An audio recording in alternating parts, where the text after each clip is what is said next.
Olá, amigo assinante do Canal 5 da NET. Estamos mais uma vez na cidade de Goiânia, mais especificamente na Clínica São Mateus, para conversar com mais um personagem da colônia árabe no centro-oeste brasileiro, Dr. Nabi Salum.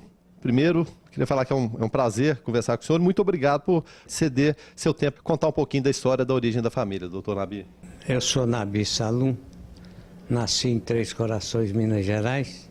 Meu pai mudou para Goiânia, para Campinas, aliás, em 1941, em novembro. E eu fui que mais senti a viagem, que eu tinha 8 anos de idade, e vi a viagem como a maior odisseia da minha vida. O senhor é mineiro, é uma surpresa para a gente. É um árabe, é descendente de árabe, mas mineiro. Mas a origem da família é qual país? Líbano. Líbano. Meu pai e minha mãe são libaneses e eu sou piauí, puro de origem internacional. Qual a cidade ou aldeia do Líbano, que é a origem deles? Jdeide, no sul do Líbano, e eu ouvia falar em Rash Baalbek, que é um vilarejo perto de Baalbek. Seria Trindade e Goiânia. Mais ou menos essa distância, Essa né? distância. Bom, vamos citar os nomes deles. O nome do pai, o nome da mãe do senhor? Maria Salum, que era Maria Macul Salum, tirou o Macul, e Antônio Salum. Ele tirou o Davi porque ficou com medo de Hitler e com medo de ser taxado de judeu na época. E havia esse risco mesmo? Havia esse risco. Bom, eles vieram para cá movidos pelo quê? Geralmente as famílias quando vêm, a dificuldade de tentar uma vida melhor. Foi mais ou menos por aí também? Ele foi coronel na Guerra de 14, sofreu muito, apanhou de chicote para confessar e não confessou onde estavam os amigos dele, assim ele contava para nós.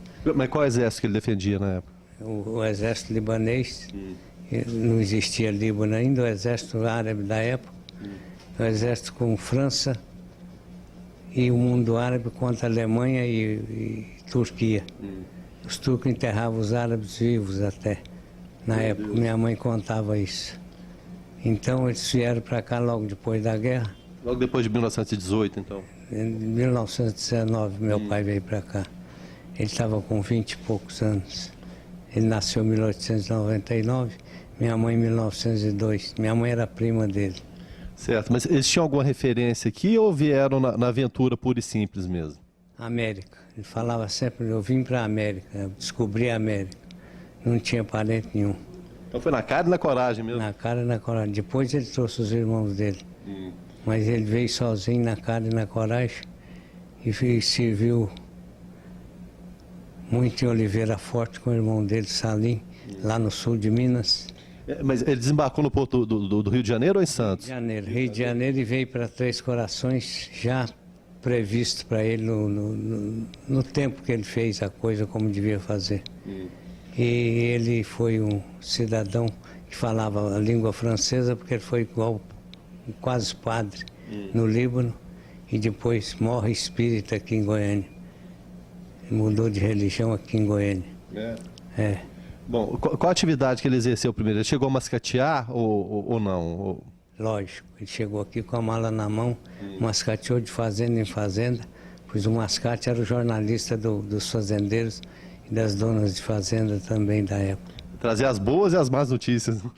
Atrasadas, mas trazia. Era o porta-voz dos fazendeiros e comprador. Ele era vendedor para o fazendeiro e informante. O mascate era isso.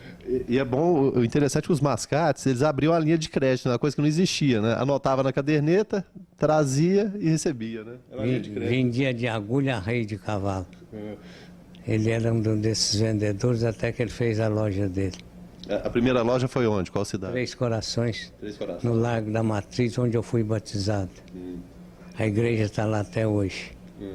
E a loja era o quê? De mercadorias normais, armarinho? Armarinhos e chapéu, mala de couro.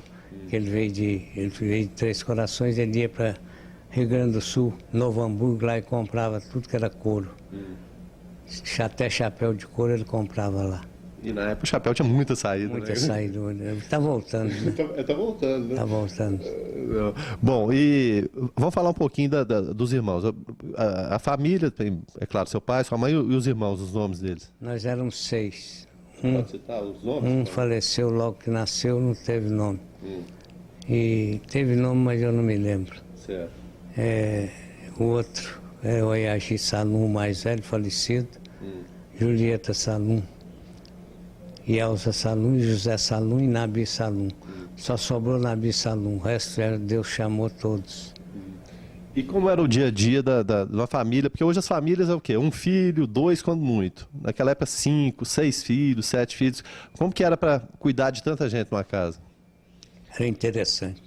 Parece que Deus fazia tudo com a mão certa. Cuidava-se de todos e todos estudaram. Nós somos 2 advogados e 2 médicos. Uma faleceu com 19 anos de idade, não formou para professora. E isso tudo, meu caro, foi dito que o libanês, que é descendente do Fenício, a Fenícia é o Líbano, fez inscrições na Pedra da Gávea, no Rio de Janeiro, que está lá até hoje. E nós viemos nesse toque, vendo o que eu vi, sem dúvida nenhuma, foi um passado bonito, porque o árabe é um autóctone. Onde ele chega, ele se torna mais um. Ele não é inimigo do recepcionista, do hospedeiro dele. Ele sempre é amigo.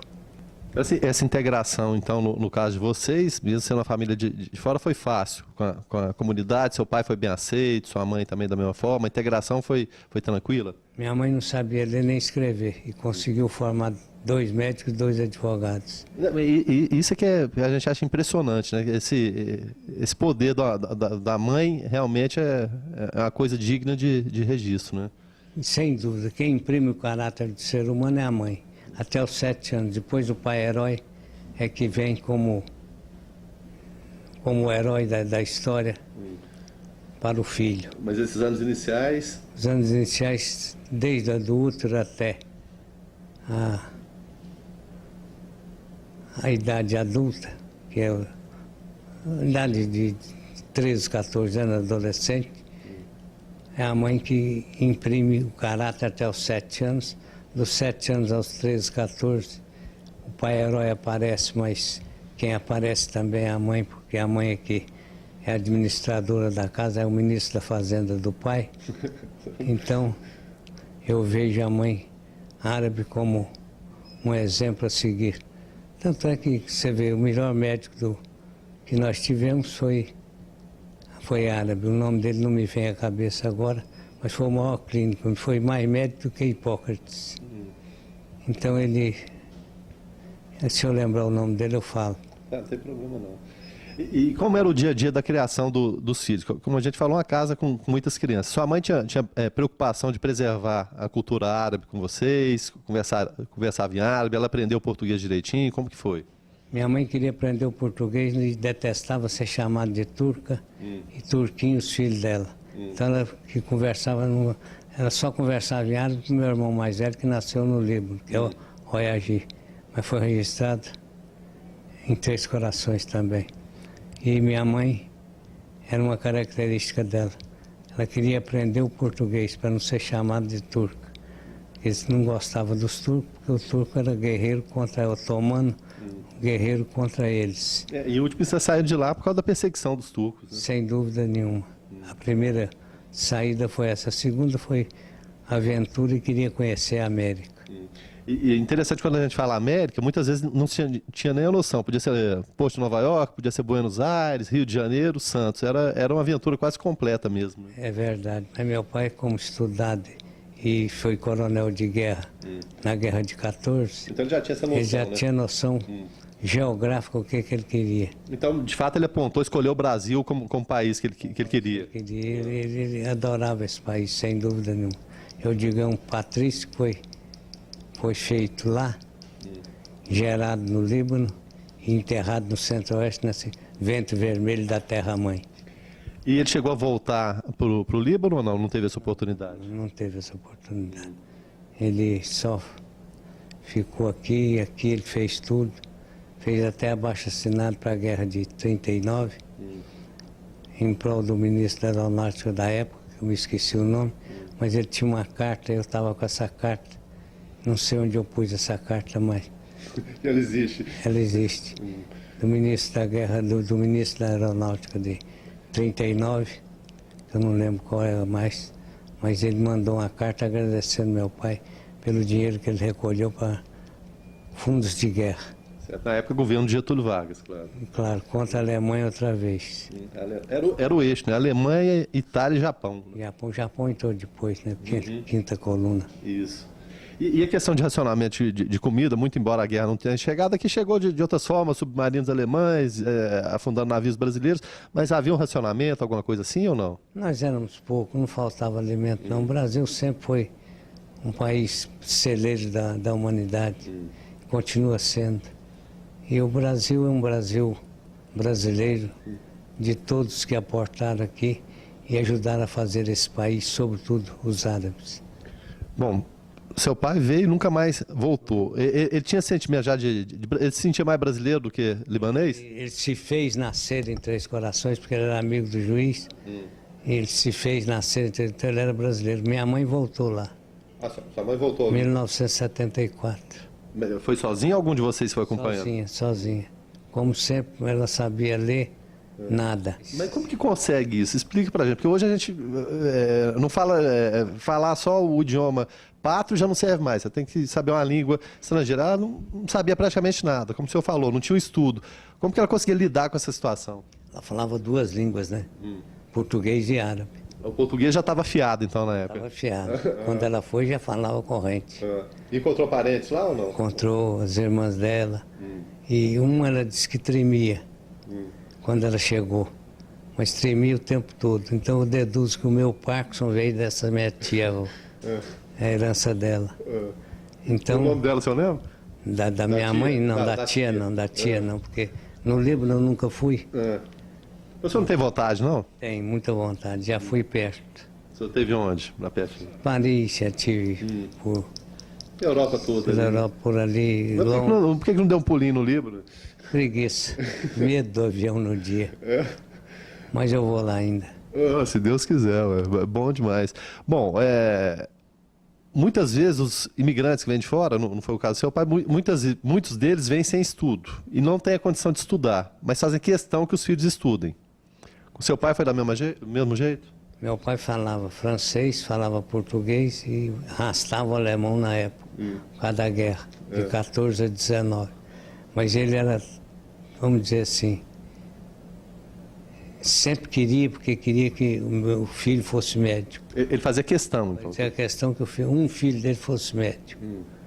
E ele conseguiu o primeiro, não esperava que o segundo seguisse. O segundo quis também. Ele falou, não, você vai ser o dono da loja, eu vou te dar a loja para você tomar conta da loja. Eu falei, não, pai, eu quero ser médico. Ah, tá. Então o primeiro irmão foi médico, o senhor ele queria direcionar para o comércio, então, porque já tinha um doutor, não precisava de dois. Não precisava de dois, para que esse exagero? Aí como o doutor Nabi chegou para o pai e falou, não, pai, eu quero seguir também a carreira de médico. Aí ele falou, tem que ser igual o doutor Jacobs, com bisturi na mão, porque seu irmão é do laboratório. Eu falei, eu vou ser radiologista. Ele falou, não, isso aí não é ser médico. Ah, achava que radiologista. Radiologista não era médico. Isso dá câncer, meu filho. Eu falei, mas o senhor não é espírita? Pode dar câncer no filho dos outros, mas no seu filho não. Aí ele nunca mais tocou no assunto comigo. Então esse argumento do senhor foi definitivo com ele? Definitivo. Dois argumentos definitivos com ele. Um que eu pus no livro e esse eu não pus. Que ele chegou e disse para mim, eu fui engraxate, eu tinha 12 caixas de engraxate, do Marmotel à Praça do Bandeirante. Quando ele descobriu, ele mandou fechar tudo e me deu 3 borrachadas. Na terceira, eu olhei no olho dele e falei, o senhor me falou que trabalho não é vergonha, que o senhor foi carvoeiro no Líbano? Ele baixou a borracha e nunca mais me bateu, daí para frente. E me respeitou nesse sentido, né? Deixou ser livre para fazer o que, se Deus dá o livre-arbítrio, por que ele não me dava o livre-arbítrio? Ele entendeu isso. Eu tinha o quê? 12 anos nessa época. Pois é, uma idade relativamente baixa para ter esse argumento, para conversar com o pai, né? E ele respeitar o argumento da criança, né? Mas porque ele falou comigo, ele não queria ser mentiroso. Eu dizia para ele na época que os libaneses, que o Líbano era fenício e que o alfabeto do mundo veio da Fenícia. A origem lá. É a origem lá do Líbano. E que ele veio de lá, então ele era cidadão mundial, não era um cidadão qualquer. E ele ficou ouvindo isso de mim e lia também, lia muito. Lia em árabe, lia em português, lia em francês. Tanto é que eu aprendi um pouco de francês com ele. Mas o árabe, de forma nenhuma? Não, o árabe ele não incomodava. E minha mãe, que tinha que tomar conta, tadinha, não tomou conta. Porque ela queria aprender o português para não ser chamada de turca, nem os filhos dela de turquinho. Então ela aprendeu o português e nós ficamos a ver navios, isso aí. Não, porque eu sempre disse, se eu tivesse falado, se eu falasse o árabe, eu tinha feito meia Goiânia para os árabes. O senhor acha que fez muita falta, então, na formação? Fez, porque para comunicar nas embaixadas eu tinha que ter um comunicante, eu não falava. Mas o ai o senhor fala, não fala? O ai? Uai eu falo, uai toda hora. Todo mineiro fala uai. Gosta de queijo também? Muito. Vamos falar um pouquinho de comida. A sua mãe, bom, não teve oportunidade de transmitir o idioma, mas a questão da alimentação, ela preservava esses hábitos alimentares árabes? Total. Queixque, labeni, xuxbara, tudo isso era dito. Preservou. Quibe frito, quibe assado. Bom, e em relação à comida brasileira, comida mineira, que é uma comida diferenciada de tudo que vocês conheciam? Também. Ainda ontem eu comi couve, um filé, tutu, couve, tutu e ovo frito, num restaurante aí. Uma dieta bem balanceada, né? Bem balanceada. Qual a preferência hoje? Essa alimentação já tradicional, a goiana e a mineira se parecem muito, ou a árabe? Não, o goiano é descende do mineiro. O goiano é um mineiro Que não fala ai? que fala trem-bom. O goiano fala trem-bom e o mineiro fala uai. Então eu acho que Goiás é um pedaço de Minas, porque também tem Juscelino Kubitschek, que fez Brasília e fez Goiás também. Tá certo. Esse é o primeiro bloco. Daqui a pouquinho a gente volta para o segundo bloco. Vamos contar um pouquinho mais da história do Dr. Nabi, falar a questão da medicina. Daqui a pouco a gente volta. Estamos na cidade de Goiânia, mais especificamente na Clínica São Mateus. Nosso entrevistado de hoje, Dr. Nabi Salum, no primeiro bloco, ele resgatou um pouquinho da história dele, a origem da família no Líbano, falou das primeiras dificuldades, sobre o pai, a mãe, os irmãos. No segundo bloco, vamos falar mais com ele, naturalmente, mas temos outra entrevistada. Ela me permitiu chamar apenas de Lucinha, esposa do Dr. Nabi, administradora também da clínica. É mais fácil administrar o dia a dia de uma clínica como essa ou o dia a dia de um descendente árabe? É meio complicado de responder. É os dois. O Nabi é uma pessoa muito fácil de conviver, muito... Ele é tranquilo? Ele é tranquilo. Tem hora que ele é tranquilo, tem hora que ele é meio bravo. Quando ele começa a ficar bravo, eu fico mais e ele calma. Eu terminei o primeiro bloco falando da questão da alimentação. Ele fala que gosta muito, claro, naturalmente, da comida mineira, goiana, que se aproxima muito. Mas em relação à comida árabe, a senhora tem alguma preferência? Gosta também? Tem no dia a dia da casa? A comida árabe, ele faz questão ou não? Ah, ele sempre gosta. Então, a minha empregada já sabe fazer um pouco de comida árabe, né? E o que ela não sabe fazer, a gente liga lá no restaurante árabe ali do Miguel, né? Do falecido Miguel, a gente completa sempre alguma coisa de lá. Mas o Nabi é uma pessoa muito fácil de conviver. Eu estava falando assim, brincando, muito carinhoso, muito dedicado à família, né? E o árabe tem muito essa questão da família, né? Dessa tradição que é todo mundo junto, filho, todo mundo ali junto, né? Ele é um ótimo companheiro, um ótimo amigo, um ótimo pai, sabe? Ele é um ótimo médico, muito bom, muito caridoso, né? Em todos os sentidos ele brilha, né? Ele é uma pessoa excelente. Bom, doutor Nabi, com tantos elogios assim... Eu estou conhecendo o doutor Nabi hoje, mas o senso de humor dele é bem direcionado, né? A queima-roupa, os elogios, é sempre muito bom, né? Elogio feminino, ainda mais da esposa, é muito bom, né? É bom. Vindo de quem veio, eu fico satisfeito, porque é uma pessoa que, além de minha amiga, minha administradora, não só aqui como lá, como disse Rui Barbosa, eu aqui, tu ali, ele acolá, nós de banda, eles de lado, nós no meio. Bom, vamos falar um pouco da história da medicina. É claro, a medicina de Goiás passa pela história de personagens como o Dr. Luiz Rassi, como o senhor também. O Dr. Luiz Rassi já foi meu entrevistado aqui. A formação do senhor foi onde? Qual cidade? No Rio de Janeiro, Rio de Janeiro? formação médica, né? Isso. E a formação ginasial foi em Bonfim, Silvânia. E Goiânia, Ateneu Dom Bosco. Certo. Então, o raciocínio da minha formação na Praia Vermelha como médico, eu fiquei 15 anos no Rio de Janeiro. E como era o Rio de Janeiro daquela época? Porque todo mundo tem sempre aquele romantismo, né? Fala, antes era melhor e tudo de fato era melhor do que é hoje. Amarrava-se cachorro com linguiça. Por aí você vê como é que era o Rio de Janeiro. Rio de Janeiro não tinha ladrão, não via ladrão.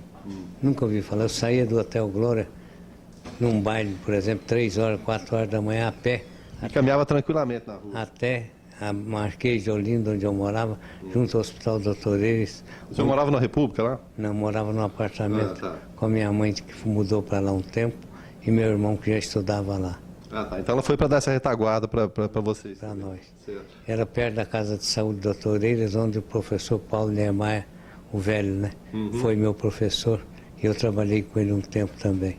Referência melhor não há na medicina. Mas o filho dele também está muito bom.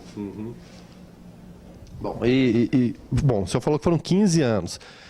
O senhor pensou em ficar lá esse tempo todo ou como que veio a ideia de vir para Em Goiás? 1960. Como 1960. está aqui atrás meu diploma e minha turma. Certo. Que eram 250, agora está em torno de morreram 110 mais ou menos.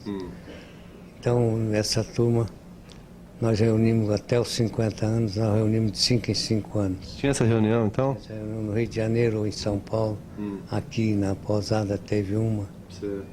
Então, nós temos reuniões, talvez ainda vá continuar, depois dos 50 anos, 5 em 5 anos. E o interesse da medicina surgiu como? De que forma? Veio assim ou sempre desde criança pensou, vou ser médico e quero ser médico e vai acontecer? Em Três Corações tinha um médico que chamava-se Ernesto, Dr. Ernesto, e ele tratava de nós. Eu Qual a especialidade dele? Era clínico geral? Naquela época, né, isso é década de 40, Era o chamado médico da família, né? Atendia qualquer necessidade. médico da família. Então ele tratava de nós. Nós mudamos para Campinas, quem tratava de nós era o Dr. Alberto Rassi, Também no estilo médico da família. médico da família. O meu pai pagava por ano e vendia para eles por ano na caderneta. Tudo na caderneta, toda a confiança. Então, Ele falava uma febre, uma gripe, uma disenteria, e anotando assim. tudo que tratou. Quais as doenças mais comuns daquela época que hoje não se vê mais? A gripe não muda, né? Não, diarreia, dor de cabeça, caía, A especialidade menina é levar tombo, né? levar tombo. E teve outra também que eu, numa brigazinha com um amigo, que era quitandeiro na época, eu fui brincar com ele, ele avançou em mim com um canivetinho e me deu uma canivetada aqui. Que idade o senhor tinha na época, mais ou menos? Tinha 11 anos, 12 anos, não, 10 anos, 11 anos. Aí quem me olhou foi o doutor Alberto Rassi, naquele mesmo dia, na mesma noite, meu pai nem viu, e o doutor Galvão, que era o médico que trabalhava com ele. Mas o ponto que eles me deram era de clips, preque, preque, preque. Naquela época os pontos eram assim. Eu escutando. Era no grampeador? Era grampeador, tipo de grampeador, era um ponto metálico. Mas aí surgiu esse interesse de ver as pessoas assim, curando, né? A presença do médico da família. Apendicite eles operavam também, eu fui operado em 52 de apendicite, mas já fui em Goiânia no Hospital Santa Luísa com o Dr. Luiz Rassi, Dr. Chico Ludovico, Dr. Jacobson. Os pioneiros realmente da medicina em Goiás. 3 me operando, apêndice. E como a gente pode contar essa história da medicina em Goiás? O senhor já foi presidente da Associação Médica 4 vezes. Conta um pouquinho da história. Eu comprei a área e os médicos me chamaram de louco. Eu trocar um prédio no centro a troco de lotes baldios. Onde que é a área? Para pessoa que não conhece, quem está de Anápolis vê. Avenida Mutirão com Portugal, aquela esquina convergente que tem lá, que hoje nós vamos fazer 3 prédios, 2 de 40 andares e um de 20 andares. É uma área quase nada valorizada hoje, né? 10 mil metros quadrados. Meu Deus. Eu dei praticamente para a Associação Médica. E na época era quase que um descampado ali ou não? Não, ali se fazia tiro de guerra. dava tiro lá, treinando, porque era onde tirava tapiocanga. Tapiocanga, você sabe o que é? Não. É uma pedra, tipo uma arruada, cheia de caroço e buraco, que fazia os alicerces das casas, inclusive o Hospital Geral de Goiânia.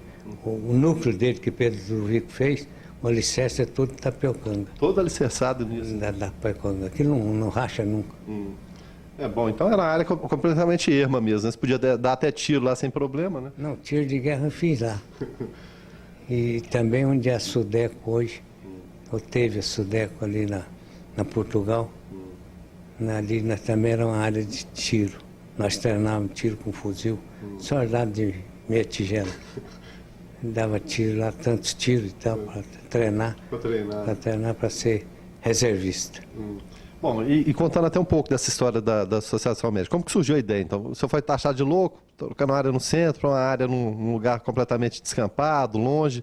Como que surgiu essa ideia? Um lote de 400 metros, com um sobrado que só fez a primeira parte do sobrado. Está lá até hoje, é um açougue lá. Está lá do mesmo jeito, praticamente? Do mesmo jeito que eu peguei. Mas quem fez aquilo lá foi o doutor Eduardo Jacobs. Mas quem fundou a Associação Médica de Goiás em 1950, primeiro que a Associação Médica Brasileira, foi o doutor Luiz Assis. Ele foi o primeiro presidente. Primeiro presidente. Eu fui já o quinto. Você já participou dessa primeira diretoria, o senhor já participou? Não, eu era menino. Em 1950. 50, tá. Eu estava querendo estudar medicina. Querendo estudar, né? É, eu não participei dessa... Teve congresso da região centro-oeste, tudo. Até 54, quando eu fui para o Rio de Janeiro, de avião Douglas DC-3, que é aquele que está lá, olha lá. É aquele que a pessoa entrava, ele ficava inclinado, né? Ele era assim. Era totalmente inclinado. Entrava e você tinha que segurar na cadeira. Olha ele no chão lá. E o senhor saiu daqui do aeroporto de Goiânia, na época Anápolis tinha aeroporto também? O aeroporto era na Tocantins, até hoje a casa do aeroporto está lá, e aquele negócio de pôr tubo para ver o vento por aquele lado está. A biruta? A biruta está lá até hoje também. E, Aginiel, bom, o senhor citou que no primeiro bloco não foi conhecer o Líbano, de repente, medo de voar mais. Medo de voar tinha que ter nessa época aí.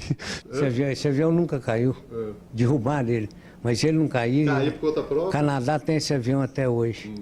Douglas DC-3. DC-3 é um avião de hélice, olha lá para vocês, um bimotor. A gente vai encerrar o segundo bloco mostrando algumas fotos aqui. Quem que é essa moça bonita aqui do nosso lado? Minha mãe, Maria Salum.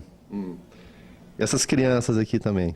São meus filhos. Vão de baixo para cima aqui. Meu filho caçula, Fernando Antônio Salum. É o Fernando antes e depois? Antes e depois. Certo. Essa gracinha no meio. Antes e depois, está aí. Tá. E essa gracinha do meu eu chamo de amor ambulante, a Cibele Carvalho Ferreira Salum. E aquela é a Rosana Carvalho Ferreira Salum. Tá certo, então. Bom, a gente vai encerrar o segundo bloco, a gente parte para o terceiro e último bloco daqui a pouquinho, e vamos contar um pouquinho da história literária também do doutor Nabi Salum. Não bastasse fazer tudo que ele faz, ele ainda encontra tempo para escrever livro. Daqui a pouco a gente volta. Senão a gente voltamos para o terceiro e último bloco do programa Os Árabes no Centro-Oeste de hoje. Estamos na cidade de Goiânia, na Clínica São Mateus, nosso entrevistado, doutor Nabi Salum, um dos pioneiros da medicina em Goiás. Eu, no segundo bloco, falei o seguinte, além de ser médico, ainda encontra tempo para escrever. Fala um pouquinho da história desse livro, doutor Nabi. Esse livro se chamava Nos Bastidores Médicos. Eu o escrevo como eu o escrevi como um diário. Dentro daquele avião que eu mostrei para vocês, o Douglas DC-3, foi a primeira viagem minha, 19 de abril de 1954. Mas que memória. Eu escrevia tudo num caderno e fui escrevendo o que aconteceu comigo na viagem daqui para o Rio de Janeiro e também no Rio de Janeiro, tudo que eu achava de importante. O senhor relatava, Eu né? relatava, né, como um diário. Certo. E esse livro, ele é um livro é uma autobiografia, mas eu contava certas coisas que aconteciam nos consultórios médicos. Porque diz Freud que sexo no consultório médico é o buraco negro da psicanálise. Isso, eu era contra esse assunto e muito falei e estava pronto para fazer, mas me aconselharam não. Eu então vou fazer o segundo volume desse livro. Agora, Ele é todo verde, você pode notar. Por quê? Mas por que ele é todo verde? Tem alguma explicação? Porque eu gosto do verde, a minha clínica é verde, eu sou conselheiro do Goiás há 35 anos. É isso que eu ia fazer essa relação, é claro. O Ailê está aqui nesse livro também, como menino da época, comigo, jovem. Aqui está, por exemplo, meu pai e minha mãe, como você está vendo. Ah, tá. Sou Peori, descendente dos antigos fenícios, hoje libaneses. Peori puro de origem internacional, minha origem. Agora, o interessante é o seguinte, quando a pessoa se dispõe a escrever um livro de memória, geralmente contrata alguém para escrever e vai tentando lembrar, depois de já estar na fase madura da vida, e vai tentando lembrar aqueles fatos. Agora, o senhor não, o senhor preocupou-se desde a juventude escrevendo, né? O avião rugia igual o leão. Aqui é a igreja que eu fui batizado. Qual que é o nome da igreja? É a Igreja da Matriz. Igreja da Matriz, lá em Três Corações. Em Três Corações, sul de Minas. E aqui o meu testado de nascimento. Certidão de nascimento. Certidão de nascimento, em Três Corações. Agora, esse fundo verde com a letra branca, como disse o Marcos Ávila, descansa mais a vista.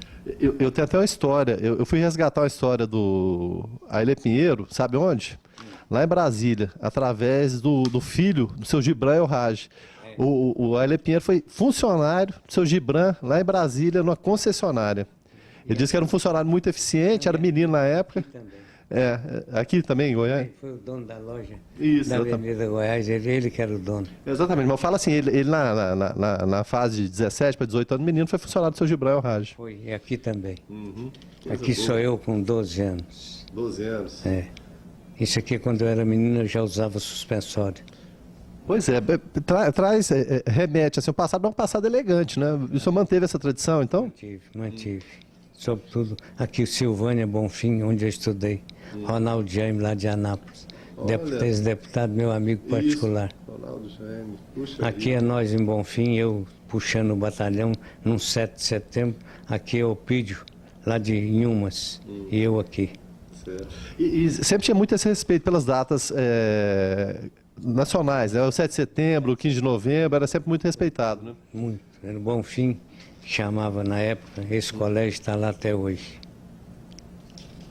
Foi onde eu... Era um colégio interno, né? Colégio interno. Meu pai chegou a estudar lá.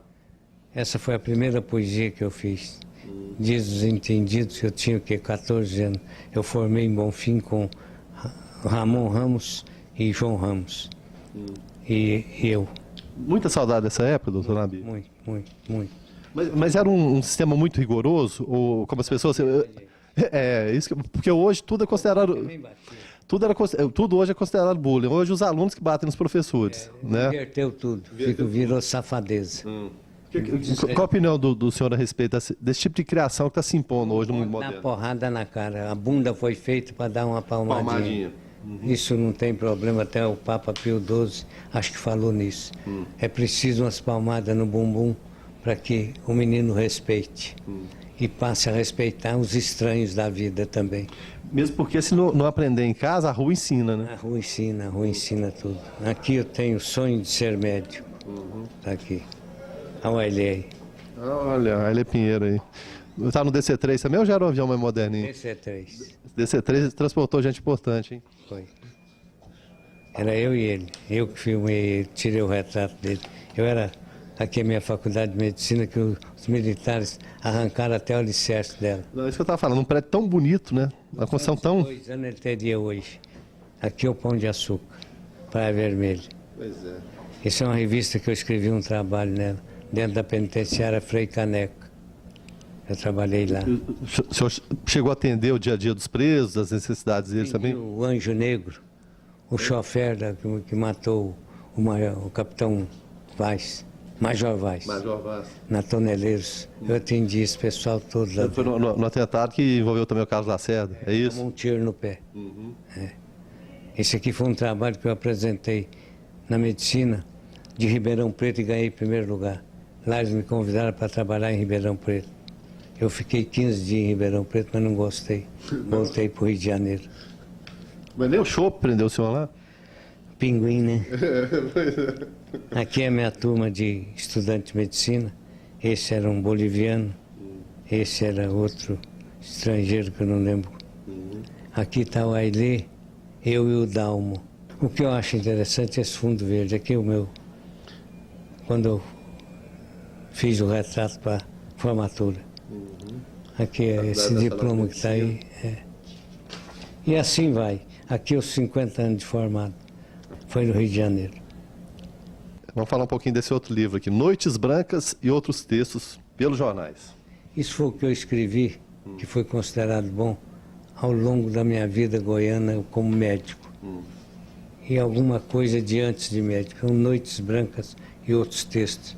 Esse Noites Brancas saiu desse artigo aqui, que eu falo que a Suíça, como diz Severo Gomes, o dia que jogar uma bomba atômica lá, acaba os ladrões do mundo. Severo Gomes foi ministro do Planejamento. Foi, ele falou isso. Eu repeti isso aqui. Aqui, Noites Brancas. É um troço interessante.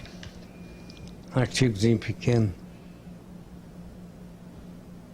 E, nascido em Moscou, no hospital em que seu pai clinicava, Mikhail Dostoiévski, apesar de imprimir severa disciplina à família, incentivava os 7 filhos ao amor e à cultura. Em 1837, a mãe de Dostoiévski morre precocemente de tuberculose. Naquela época, né? O pai, abalado, mergulha-se na depressão e no alcoolismo. Em 1839, morre o pai de Dostoiévski. As causas são controversas e uma das versões foi que o pai tinha fama de avaro e violento. Foi assassinado pelos servos revoltados pelos maus tratos. Isso era comum naquela época. Dostoiévski culpou-se toda a vida pelo fato de ter desejado a morte do pai. O pai era muito violento, né? E assim eu fui escrevendo. Eu fui escrevendo a caneta do médico. A caneta do médico aciona toda a indústria do mundo. O médico é o maior consumidor e incentivador do consumo do mundo.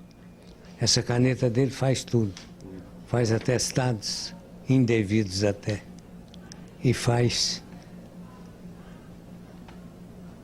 os medicamentos surgirem, serem bem recebidos pelo paciente e curados, sem dúvida nenhuma. Às vezes o médico, a presença do médico cura o paciente.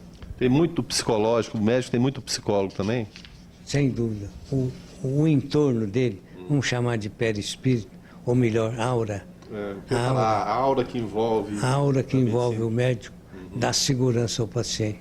Se tiver empatia entre o médico e o paciente se cura, apesar do médico. Apesar do médico.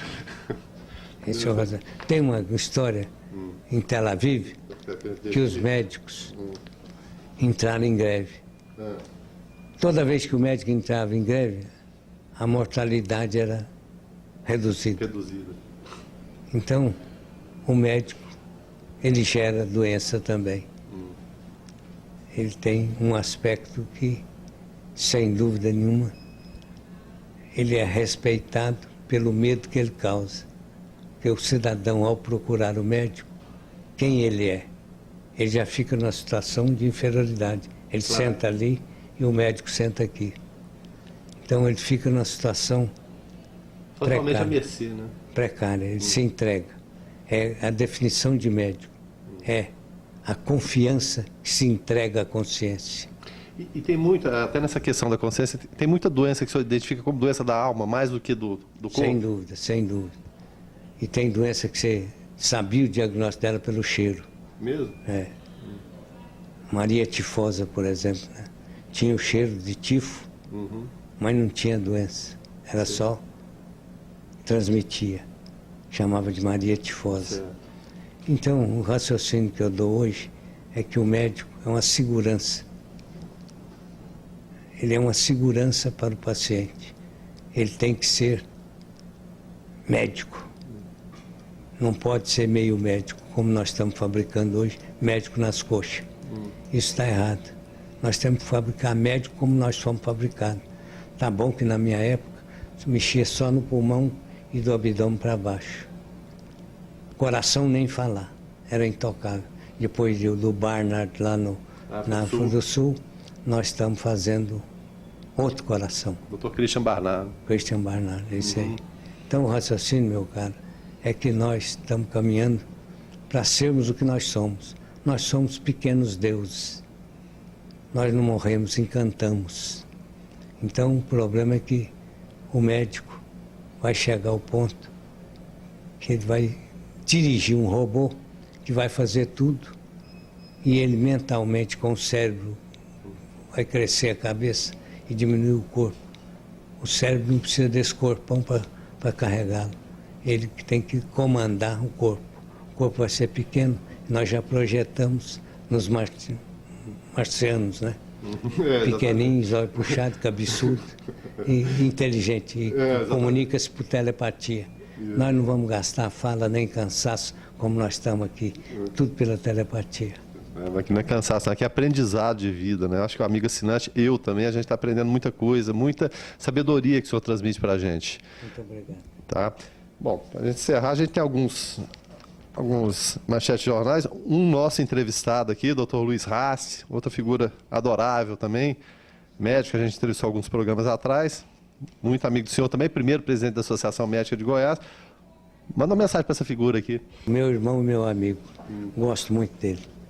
Tá certo, vamos pegar um outro jornal aqui.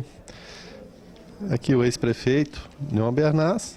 O que ele está fazendo aqui nessa foto? Ele com a esposa, já com o meu livro nas mãos, sem dúvida nenhuma, eu fico muito satisfeito por ter um leitor como esse casal belíssimo e meus amigos. Outra matéria, na sala, igual estou aqui agora, na sala com o Nabi Salum. Exatamente, só que essa sala aqui foi da minha casa e essa é do meu consultório. Certo. Não tem problema, o que importa é a presença do senhor, né? Seja lá ou seja cá. Nós dois. Exatamente. E o nosso amigo que aqui está do lado, nos filmando para a posteridade. Exatamente. Nós seremos pósteres dentro do futuro. Fico satisfeito com essa entrevista e agradeço ao padre Rafael, é um libanês Argentino?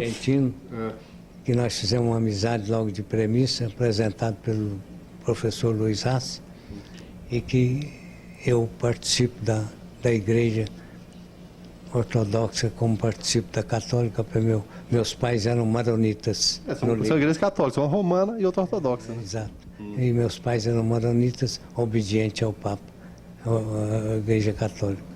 Bom, para a gente encerrar, eu queria que o senhor desse uma mensagem para quem vai acompanhar o programa, seja Anápolis, seja através da internet também, a gente até coloca o site aí, arabesnocentroeste.com.br, tem todas as entrevistas que a gente fez ao longo desses anos. Então a mensagem do senhor para quem está acompanhando um pouquinho, transmitir um pouco dessa sabedoria, passou para mim, eu tenho certeza que passou também para o amigo assinante. Uma mensagem final para eles. Se os fenícios fizeram o vidro é transparente, como é que eles fizeram o vidro, você sabe? Conta a história para a gente. Eles faziam fogueira. Quando chegava na praia, a praia tinha silício, fazia fogueira, o silício derretia. Aí quando acabava o chuva, a tempestade ou a água do mar, acabava o fogo, eles notaram que ficaram uma coisa sólida naquele lugar da fogueira. E puxaram aquilo e viram que era uma coisa transparente, não sabia o que era. E veio a ser o vidro. E o espelho é mais ou menos semelhante também. Então, a maior contribuição da Terra, que eu acho, porque o fenício fez tudo que foi necessário para a época, até a espada fenícia cortava a espada de bronze dos romanos. Então, era a bomba atômica da época. Então, veja bem, uma espada que cortava a outra, o vencedor era sempre o que tinha espada de ferro, que era o fenício. Então, tudo que aconteceu na Terra veio sem dúvida com o alfabeto. O alfabeto para o mundo foi fenício. Não é só para nós, não. O alfabeto do mundo é fenício, do mundo atual. Tá certo. Doutor Nabi, muito obrigado pela gentileza de receber a gente aqui, tá? Muito obrigado, mais uma vez. Muito, muito grato pelas palavras de sabedoria que o senhor trouxe pra gente. Mais uma vez eu agradeço, Guilherme, né? Você não é o Guilherme Tel, mas é o Guilherme Tal. Então eu quero dizer que o padre Rafael está certo e a minha admiração a ele e a você. Você sabe a história do Guilherme Tell. Pôs a maçã na cabeça e com a flecha ele cortou a maçã no meio. Muito Tá obrigado. certo. Tá certo. Muito obrigado a todos e aos telespectadores. Eu deixo o meu abraço e se eu conseguir transmitir algo de novo para vocês, eu fico satisfeito, porque a árvore é a árvore da vida. Nós não morremos, nós nos encantamos e vamos nos encontrar, talvez em outro espaço, mas sem dúvida nenhuma nós somos eternos, porque somos filhos de Deus, que é uma energia que está presente em todos os locais, em todos os momentos, em todos os locais da Terra. Tá certo, então. Com essa mensagem bacana, bonita aqui, nós é que ficamos encantados com a presença do Dr. Nabi Salom. Mais uma vez, muito obrigado.